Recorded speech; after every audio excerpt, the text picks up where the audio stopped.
How's it going, guys, and welcome back to the channel. My name is Arthur, and today we're going to go through task 4 of the Citibank Investment Banking Virtual Internship. This is the final task, and it's pretty simple, however, a little bit time consuming. We are given an information deck on Best Buy. It's about 92 pages long. That seems pretty long, however, I wouldn't be intimidated. A lot of the slides are basically pictures with some financial graphics. Some slides are literally just title slides, so I wouldn't be worried about that. However, it's a good idea to go through it, read it to the best you can, just so you understand all the information that it contains. Spending a little bit of time on that is going to be useful for completing this task, because the output that we're looking for is a quick summary of the key growth initiatives that Best Buy is going to pursue in order to achieve their targets over the next several years. And before we hop into the content of the actual message that we want to deliver, I just want to briefly talk about the structure. So what I like to do in this situation is to start off with a one-sentence summary of the 3 or 4 topics that Best Buy has talked about in their memorandum that will drive their growth initiative. So you'll see this in a second, but we start off here with what I put down, for example, is digital sales, health and technology, and membership growth. As you delve deeper, I structure this summary by having titles for at least each of those categories, and then underneath I delve into the details of how Best Buy has communicated they will actually achieve growth underneath this strategy. In other words, you can think about this as what is the category and how the growth is going to be achieved in the details of that category. All right, so let's take a look at our output here. I've made some highlights to help me walk you guys through this, and I've also added page numbers just for reference. In the real thing, I would not include these because that kind of defeats the purpose. Actually, you know what? You could include it if you wanted to. It kind of just depends on what you're really after. In this case, I think it's probably better not to include it. I only included it for my own reference as I walk you guys through this. So like I said, I like to start this off with a one-sentence summary statement where I highlight that the revenue is going to be driven by digital sales, health and technology, and membership growth. By the way, in general, when people talk about the growth of a company, they're talking about the top line, which is the revenue here. If you're talking about increasing earnings, it's usually profitability, increasing the profitability of a company, and that can come from a lot of other things other than just more sales or raising prices. It can come from cost reductions, etc. So getting into the first category here, digital sales and omni-channel presence. This first bullet point doesn't really add too much value, I think. It just talks about enhancing omni-channel presence. The second one, however, I think is important. So we have the how. We have remodeling approximately 50 stores in FY23 and increasing virtual interactions. I think this is a pretty solid one. Then expansion of Best Buy Health. This is another category we have. A little bit more value here, I think, through significant investments into health technology, focusing on virtual care, active aging, and consumer health products. And then I think it's nice that we highlight the size of a market that we're trying to enter in health and wellness technology. Then we have the growth of total tech. This is just some background info that you can kind of collate as you go through the slides. The launch date, by the way, is in a footnote.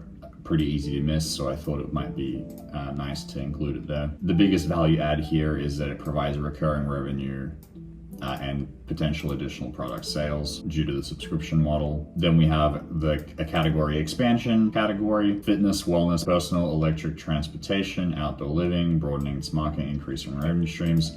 This is pretty simple to understand. If you're able to serve new markets by providing kind of new products, this is one way to grow your top line. I just wanted to include a community initiatives category. I think this is getting to the overkill stage. I think at that point, by now, we've kind of highlighted probably the 3 main categories that I have already indicated in that first summary. So this is just some additional background. And then the last category, which I think is, again, a little bit of an overkill, not that important. That's why I put it last. Just some financial targets. We can see the monetary targets that Best Buy has set. So grow revenue between 53.5 billion and 56.5 billion by 2025. We have some non-GAAP operating income projections, etc.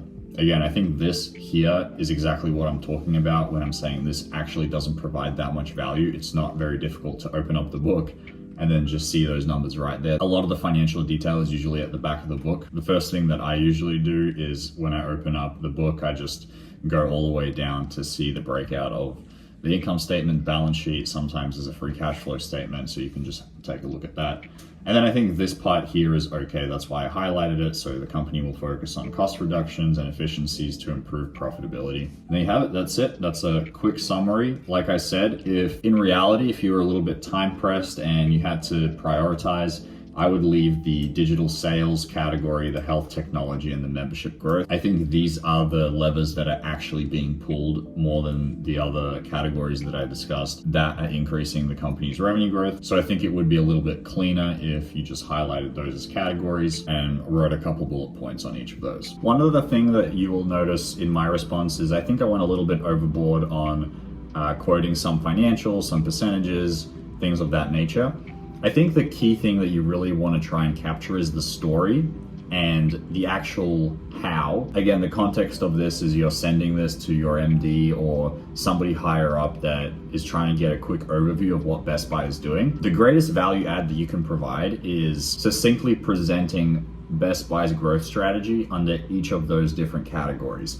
The MD can just open up the book and see those numbers quoted. Summarizing those numbers, although is kind of intuitive to try and start this task, isn't a lot of value add because it's quite easy for the MD to just ask what the numbers are. Nobody necessarily expects you to memorize all these numbers, but it will really help if you're able to write a very cohesive and succinct summary of these initiatives. So there you have it, a relatively quick one today. Not many comments, it's pretty straightforward. I would say just try to learn the different sections of the book. That will probably help you. That will give you a pretty good sense on how these books are arranged. Like I said, for example, usually the key financials are all the way at the bottom. These books usually start off with a business overview. They have a segmentation of the different products that they sell. They have a customer page. They have a vendor page, different suppliers that they use to create these products, etc. They have a page for growth initiatives. So familiarize yourself with those sections of the book. That's about it. I think you could always improve this. So let me know if you guys have suggestions or things that you found that you think I missed. Let me know down in the comments below.